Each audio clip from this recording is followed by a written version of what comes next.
தென்னாடுடைய சிவனை போற்றி, எந்நாட்டவர்க்கும் இறைவா போற்றி. தனுசு ராசி, உத்திராடம் நட்சத்திரம். இது சூரியனோட நட்சத்திரம். தசா காலங்கள் 6 வருடம். இதில் முதல் பாதம் மட்டும்தான் இருக்கும். மீதி 3 பாதங்கள் மகர ராசியில் வரும். அப்போ இந்த நட்சத்திரத்துக்கு தசாபுத்தி இருப்புகள் முழுமையாக இருக்கும். அப்போது 5 வருடம் நான் கணக்கில் எடுத்துக்கிறேன்.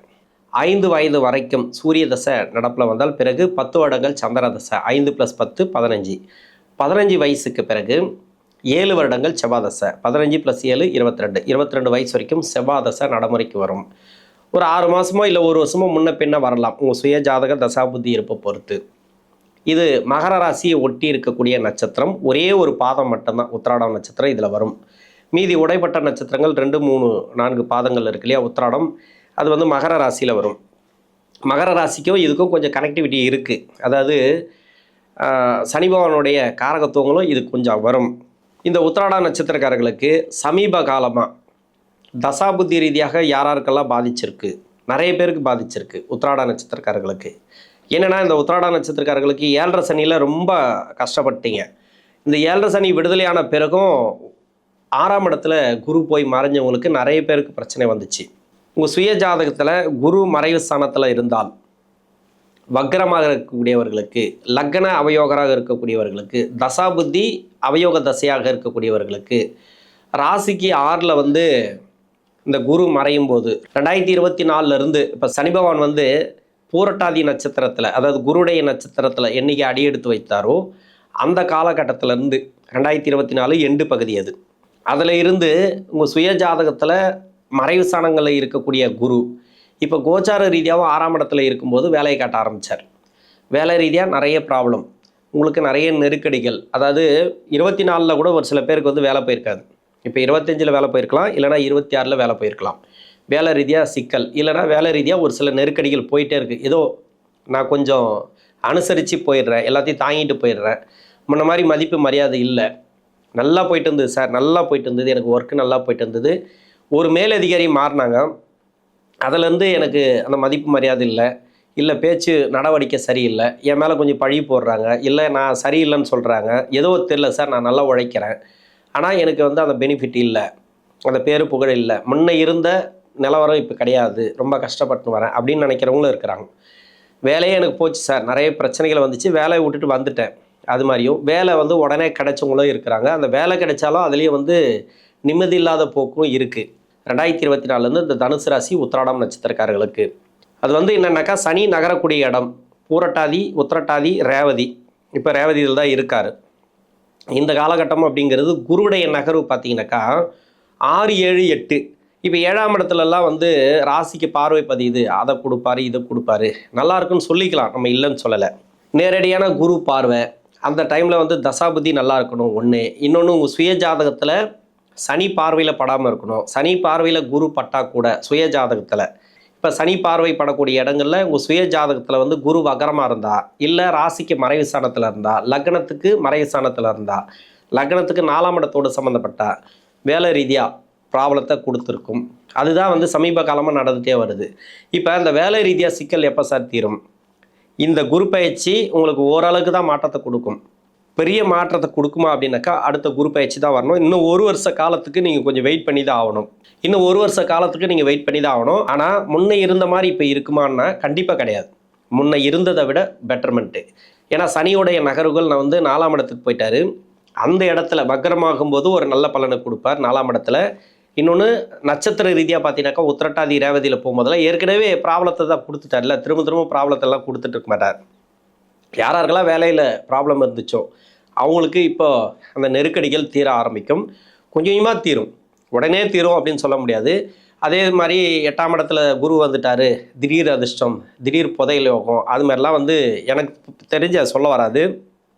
என்னென்னா, வேலை ரீதியாக வெளிநாடு போகிறது, வெளியூர் போகிறது, வேலை ரீதியாக நிறைய அலைச்சலை கொடுப்பார். பிஸியாகவே வச்சுன்னு இருப்பார்னு எடுத்துக்கலாம். நிறைய இதுதான் உங்களுக்கு புதையலாக எடுத்துக்கணும். இதுதான் திடீர் அதிர்ஷ்டமாக எடுத்துக்கணும். இப்போ பேரு புகழெல்லாம் கெட்டு இருந்தால் கூட அந்த பேரு புகழ் கிடைக்கும். இப்போ தசாபுத்தி ரீதியாக பார்த்தோம்னால் 22 வயசுக்குள்ளே இப்போ செவ்வாய் தசை நடக்குது 16 to 22ன்னு வச்சிங்களேன்.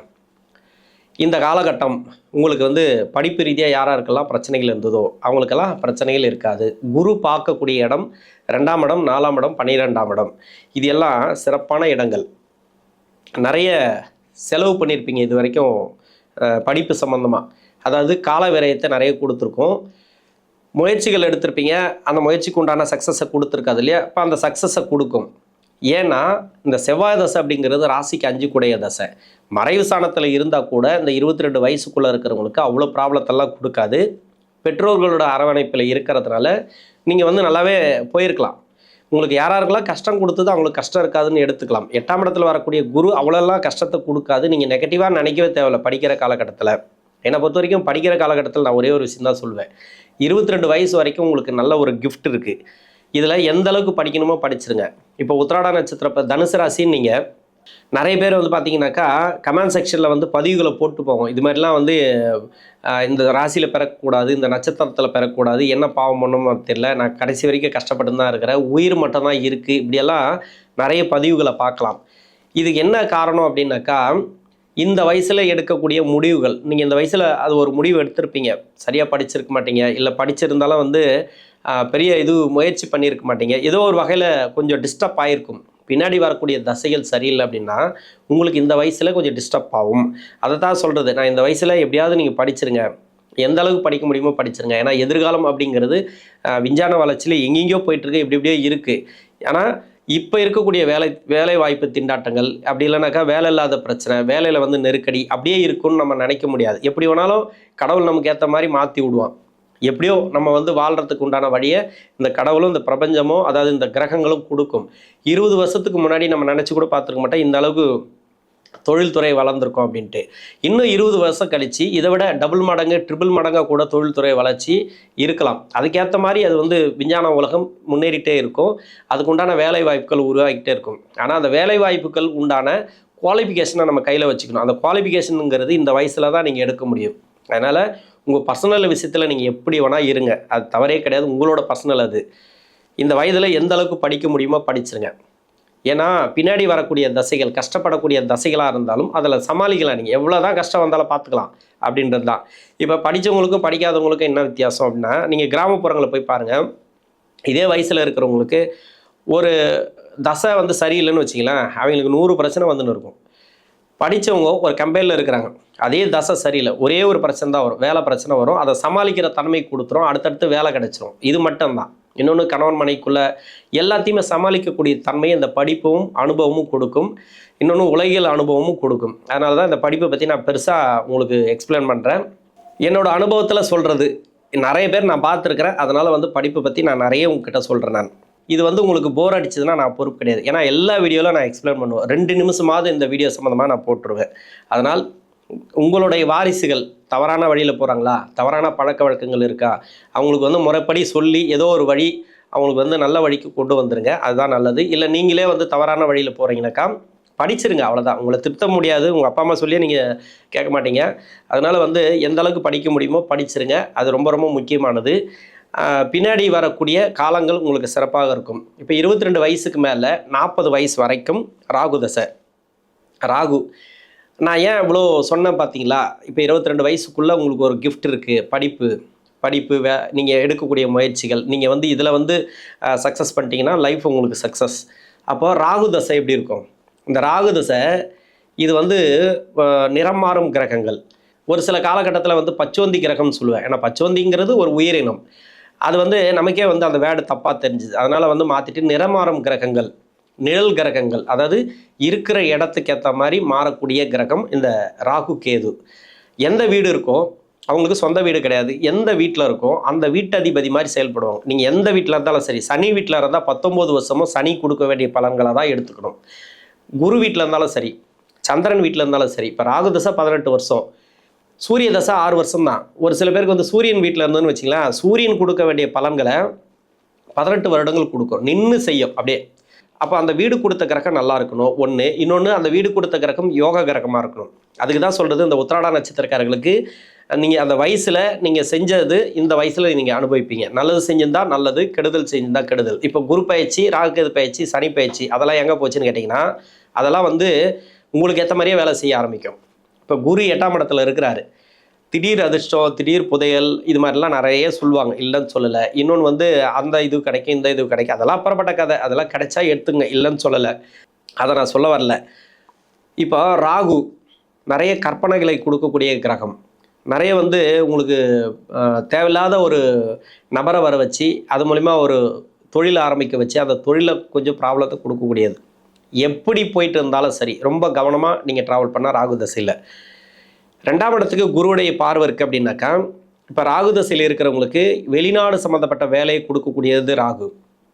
ராகு ஏறின நட்சத்திரம் சந்திரனோட நட்சத்திரமோ இல்லை சந்திரன் சம்மந்தப்பட்டதோ, சந்திரன் வந்து பார்வையோ இது மாதிரியெல்லாம் இருந்துச்சுனாக்கா, நீர் வீட்டில் இருந்துச்சுனாக்கா ராகு பகவான் கண்டிப்பாக வெளிநாடு சம்மந்தப்பட்ட வேலையை கண்டிப்பாக கொடுக்கும். இப்போ எல்லாருமே வெளிநாடு போகிறாங்க, இங்கே இருக்கிறவங்க தான் கிடையாது, எல்லாருமே வெளிநாட்டுக்கு ட்ரை பண்ணலாம். பணம் உங்களுக்கு வரணும் அப்படின்னாக்கா தாராளமாக உங்களுக்கு வெளிநாடு மூலிமா இதை விட இங்கே 100 ரூபா வரணுனாக்கா அங்கே 1000 ரூபா வரும். அது மாதிரி கொடுக்கணுன்னாக்கா உங்களுக்கு அங்கே தள்ளிட்டு போயிடும். அப்போது ராகு தசையில் வெளிநாடு சம்மந்தப்பட்ட வேலை ட்ரை பண்ணக்கூடிய நபர்கள், வெளிநாடு சம்மந்தப்பட்ட வேலையில் இருக்கிறாங்க இல்லையா, அவங்களுக்கு வந்து அந்த வேலை மாற்றங்களை கண்டிப்பாக கொடுக்கும். வேலை ரீதியாக யாராருக்கெல்லாம் சிக்கல் இருந்ததோ அவங்களுக்கெல்லாம் அந்த வேலை ரீதியாக இருக்கக்கூடிய ப்ராப்ளம் 2024 நான் சொல்லியிருக்கிறேன். வேலை ரீதியாக நிறைய பிரச்சனைகளை அனுபவிச்சிருப்பீங்க, வேலை ரீதியாக நிறைய சிக்கலை நீங்கள் பார்த்துருக்கலாம். ஏன்னா சனி நகரக்கூடிய இடத்துல ராகு இருந்தால், இல்லை ராகுவுக்கு வீடு கொடுத்த கிரகம் இருந்தால், அது மாதிரி இருக்கக்கூடியது இருக்குது. இன்னொன்று லக்ன 4ஆம் அதிபதி இருந்தால், இல்லை இந்த ராசிக்கு 4ஆம் அதிபதினு சொல்லக்கூடிய குரு இருந்தால், இவங்களுக்கெல்லாம் வேலை கன்ஃபார்மாக ப்ராப்ளத்தை கொடுத்து வேலை மாறியிருப்பீங்க. அந்த வேலையில் இருக்கக்கூடிய நெருக்கடிகள் மாறும். இப்போ ப்ரொமோஷன்லாம் கேட்டால் இப்போ கிடைக்கும். இந்த ராகு தசையில் இருக்கிறவங்களுக்கு ப்ரொமோஷன் கன்ஃபார்மாக கிடைக்கும். ஏன்னா கஷ்டத்திலே போயிருப்பீங்க, திடீர்னு தூக்கி விட்ருவார் ராகு. திடீர்னு அதிர்ஷ்ட வாய்ப்புகள் புதையல் யோகம். அதாவது புதையல்ன்றது பார்த்தீங்கன்னாக்கா அதிகப்படியான பணம் வர்றது, ஒரு பிஸ்னஸ் பண்ணி பணம் வந்துடும், இல்லை ஒரு வேலையில் வந்து பணம் வந்துடும், உயர் பதவி கிடைக்கிறது, எல்லாமே ராகு கொடுக்கும். அப்போ குரு கொடுக்குமா கோச்சார ரீதியாக, அதை கொஞ்சம் தூக்கி கொடுக்கும், அவ்வளோதான் பூஸ்ட் பண்ணும். அதுக்கு வந்து அது சப்போர்ட் பண்ணும். 20% தான். அதுலேயும் இந்த உத்திராட நட்சத்திரக்காரர்களுக்கு 24, 25, 26 ஃபுல்லாகவே இந்த குரு நகரக்கூடிய இடம்லாம் 6, 7, 8 இது வந்து சரியில்லாத அமைப்பு. இன்னொன்று சனி நகரக்கூடிய இடத்துலையும் கொஞ்சம் பிரச்சனைகளை கொடுக்கக்கூடிய டைம். அப்போ அந்த புத்தி எல்லாம் அது வந்து பார்த்தீங்கன்னாக்கா தொழில் ஸ்தானாதிபதியோட கணக்காகும். தொழில்னாக்கா 10ஆம் அதிபதினு சொல்லக்கூடிய புதனோட நட்சத்திரத்தில் இப்போ இருக்கிறார். இன்னொன்று 3 கூடிய நட்சத்திரம் உத்திரட்டாதியில் இருக்கிறார். அவரே வந்து 4ஆம் இடத்துல கனெக்ட் ஆனாலோ, லக்னத்துக்கு 4 இல்லைனா வேறு லக்னமாக வந்து 4ஆம் இடத்துல சனி, அவர் வக்கரமாக இருக்கிறது உங்கள் சுய ஜாதகத்தில், இப்போ சனி பார்க்கக்கூடிய இடத்துல வக்கரமாக இருக்கிறது, இது மாதிரிலாம் இருந்துச்சுன்னா இப்போ திடீர் மாற்றங்களை கொடுக்கும் இந்த ராகு தசையில். திருமணத்துக்காக முயற்சி பண்ணுறீங்களா, அந்த திருமணம் சக்ஸஸ் ஆகும். திருமணம் சூப்பராக இருக்கும். இப்போ நீங்கள் கவலையப்பட தேவையில்ல, திருமண வாய்ப்புகள் உறுதியாக இருக்குது. 8ல் மறையுது, குரு பலம் இல்லை அப்படின்னு நினைக்காதீங்க. திருமணம் பண்ணுறதுக்கு பண்ணலாம், தாராளமாக பண்ணலாம். லவ் மேரேஜ் எல்லாம் சக்ஸஸ் ஆகும் இந்த காலகட்டங்களில். இப்போது தொழில் தொடங்கக்கூடிய நபர்கள் மட்டும் இந்த ராகு தசையில் பெரிய முதலீடுகளை தவிர்ப்பது நல்லது. பெரிய முதலீடுனாக்கா உங்களுக்கு திடீர்னு வந்து யாராவது ஒருத்தர் முதலீடு பண்ணலாம், இல்லை பெரிய தொழில் ஆரம்பிக்கலாம், ஏதோ ஒன்று சொல்லுவாங்க இல்லையா, அதெல்லாம் கொஞ்சம் பார்த்து பண்ணுங்கள். இந்த டைம் வேண்டாம். சுய ஜாதகத்தை செக் பண்ணிவிட்டு பண்ணுறது இந்த காலகட்டங்களில் நல்லது.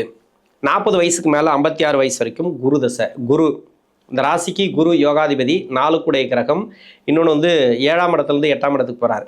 7ஆம் இடத்துல இருக்கும்போதே எனக்கு ஒன்றும் தரல சார், இப்போ 8ஆம் இடத்துல வேறு பயமாக இருக்குது, உச்ச வீடு மறையிறாரு அப்படின்னா பார்வை பலம் உங்களுக்கு நல்லா இருக்குது.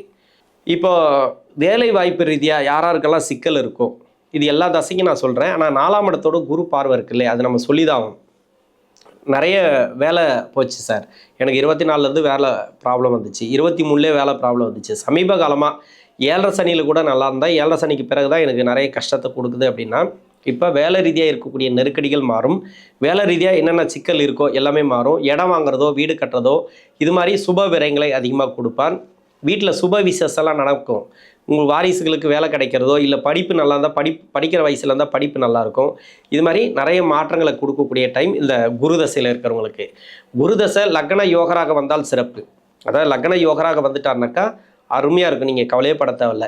ராசிக்கு யோகாதிபதி தான். 8ஆம் இடத்துல குரு மறைஞ்சாலும் உங்களுக்கு அந்தளவுக்கு பாதிப்புகளை கொடுக்காது. ஆன்மீகம் சார்ந்து முன்னேற்றங்களை கொடுக்கும். இப்போ வந்து சுற்றுலா போயிட்டு வர்றது, ஆன்மீகம் சார்ந்து நீங்கள் இது குலதெய்வம் அனுசரிக்கிறது, கோயில் குளம் போகிறதெல்லாம் இந்த ஒரு வருஷத்தில் நடக்கும். தசாபுத்தி யாராருக்கெல்லாம் சரியில்லை, ரொம்ப கஷ்டப்பட்டுனே வரேன் அப்படின்னாக்கா இந்த 8ஆம் இடத்துலேருந்து குரு நகர்ற வரைக்கும் கொஞ்சம் பொறுத்திருந்து தான் ஆகணும். 56 வயசுலேருந்து 75 வயசு வரைக்கும் சனி மகாதசை. சனி மகாதசை உங்களுக்கு நல்ல அமைப்பை கொடுக்கும். சனி மகாதசை ராசிக்கு 2 குடைய கிரகம் 3ஆம் அதிபதி 4ஆம் இடத்துல இருக்கிறார். இப்போது சனி தசை நடக்கக்கூடிய நபர்களுக்கே குருவுடைய பார்வை கிடைக்குதுன்னா சிறப்பு. வேலையில் இருக்கிறவங்களுக்கு வேலை நல்லாயிருக்கும். வேலை மாற்றம் கன்ஃபார்மாக இந்த குரு 8ஆம் இடத்துக்கு வரும்போது கன்ஃபார்மாக கிடைக்கும். வேலையில் நிறைய நெருக்கடி போய்ட்டுருக்கு சார், வேலை மாற்றலாமான்னு நினைக்கிறேன், இப்போ மாற்றலாம். வேலையில் ப்ரொமோஷன் எதிர்பார்க்குறீங்கன்னா அந்த ப்ரொமோஷன்லாம் இப்போ எதிர்பார்க்கலாம். 4ஆம் இடத்துல சனி கண்டிப்பாக ஒன்று வீடு கட்டுறதோ இல்லை இடம் வாங்குறதோ இல்லை வீடு சம்மந்தமான பிரச்சனைகள், இடம் சம்மந்தமான பிரச்சனைகள், சொத்து சம்மந்தமான பிரச்சனைகள் நிறைய நெருக்கடிகளை சமீப காலமாக கொடுத்துருக்கும். அதுலேயும் 24லேருந்து கொடுத்துருக்கும். அவங்களுக்கெல்லாம் சொத்து சம்மந்தமாக இருக்கக்கூடிய நெருக்கடிகள், அது சம்மந்தமாக மன உளைச்சல்கள், இன்னொன்று குடும்ப வாழ்க்கையில் ஒரு சில குழப்பங்கள், எல்லாருக்குமே இந்த சனி தசையில் உங்களுக்கு நல்லாயிருக்கும். சுப விரயங்களை அதிகமாக கொடுப்பார். இப்போ யாராருக்கெல்லாம் திருமண வயதில் திருமணத்துக்காக வெயிட் பண்ணுறாங்களோ அவங்களுக்கெல்லாம் திருமணம் ஆயிரும். இல்லை திருமணம் ஆகிப்போச்சு சார், தன்னுடைய வாரிசுகள் கொஞ்சம் குடும்ப வாழ்க்கையில் கஷ்டப்பட்டு வராங்க, ஏன்னா சனி தசை உங்களுக்கு இருக்கும்போது அவங்களுக்கு 7.5 சனியோ அஷ்டம சனியோ இல்லை ராகு சம்மந்தப்பட்ட தசையோ ஏதோ ஒன்று நடந்து அதில் திருமண வாழ்க்கையில் முறிவுகளை கொடுத்துருக்கலாம். அந்த திருமண வாழ்க்கையில் இருக்கக்கூடிய நெருக்கடிகள் இந்த சனி தசையில் இருக்கிறவங்களுக்கு அவங்களோட வாரிசுகளுக்கு சிறப்பு. அவங்களுக்கு நல்ல ஒரு முன்னேற்றத்தை இந்த குரு பார்வை கொடுக்கும். குரு பார்வை 2ஆம் இடத்துக்கு இருக்குனாக்கா உங்களுக்கு இப்படி தான் கொடுக்கும். சனி தசை உங்களுக்கு கஷ்டத்தை கொடுத்துட்டு வரும். மனசு தான் அதிகமாக அடி வாங்குறதில்ல, மைண்டு தான் உங்களுக்கு டிப்ரெஷன் அதிகமாகும். உங்களுக்கே கஷ்டம் இருக்காது, ஆனால் தேவையில்லாத போட்டு யோசிக்கிறீங்க. தேவையில்லாதுங்கிறது தன்னுடைய வாரிசுகள் பாதிக்கப்பட்டிருக்குன்னா அது தேவையில்லாதுன்னு நம்ம சொல்ல முடியாது. இப்போ அவங்க பிரச்சனையை நம்ம மனசில் போட்டுக்கிட்டு நம்ம கஷ்டப்பட்டுன்னு வர்றது குடும்ப வாழ்க்கையில் நிறைய இருக்கும். அதாவது வாரிசுகள் சரியில்லை, வாரிசுகள் சொல் பேச்சு கேட்கல, இது மாதிரியெல்லாம் நிறைய கொடுத்துருக்கல. இது எல்லாருக்கும் சொல்ல முடியாது. அதாவது வாரிசுகள் உங்களுக்கு சரியில்லாமல் போயிடுவாங்கலாம் சொல்லலை. வாரிசுகள் ரீதியாக யாராருக்கெல்லாம் ப்ராப்ளத்தை கொடுத்ததோ சமீப காலமாக, அதாவது வாரிசுகளோட வாழ்க்கை சரியில்லை, திருமண வாழ்க்கை சரியில்லை, அப்படிலாம் வேலை கிடைக்கல, வேலை கிடைக்கும். திருமண வாழ்க்கை சரியில்லைனாக்கா திருமண வாழ்க்கையில் இருக்கக்கூடிய நெருக்கடிகள் இந்த சனி தசையில் இருக்கிறவங்களுக்கு வாரிசுகளுக்கு சிறப்பு அப்படின்னு எடுத்துக்கலாம். இது மாதிரி பொருளாதார ரீதியாக யாராருக்கெல்லாம் சேமிப்பு இல்லையா அந்த சேமிப்புகளை இந்த காலகட்டங்களில் கொடுக்கும். இப்போ தொழிலே அமையாமல் கடன் பிரச்சனையில் இருக்காங்கன்னு வச்சுக்கலாம் உங்கள் வாரிசுகள், இல்லை நீங்களே இருக்கிறீங்க அப்படின்னா அந்த கடன் பிரச்சனையெல்லாம் சால்வ் ஆகும். இது மாதிரி நல்ல அமைப்புகளை இந்த சனி மகா தசை அப்படிங்கிறது கொடுக்கும். அடுத்து புதன் தசை 75 வயசுக்கு மேலே 92 வயசு வரைக்கும் புதன். இந்த புதன் தனுசு ராசிக்கு 7 குடைய கிரகம் 10ஆம் அதிபதி. இப்போ சனி தசைக்கு சொன்ன மாதிரி தான் இந்த வயசான காலகட்டத்தில் வர தசை அப்படிங்கிறது இவர் 5ஆம் அதிபதியோடு சேர்ந்திருப்பார், இல்லைனா பாகிஸ்தான் அதிபதியோடு சேர்ந்திருப்பார். பாகிஸ்தான் அதிபதினா சூரியன்.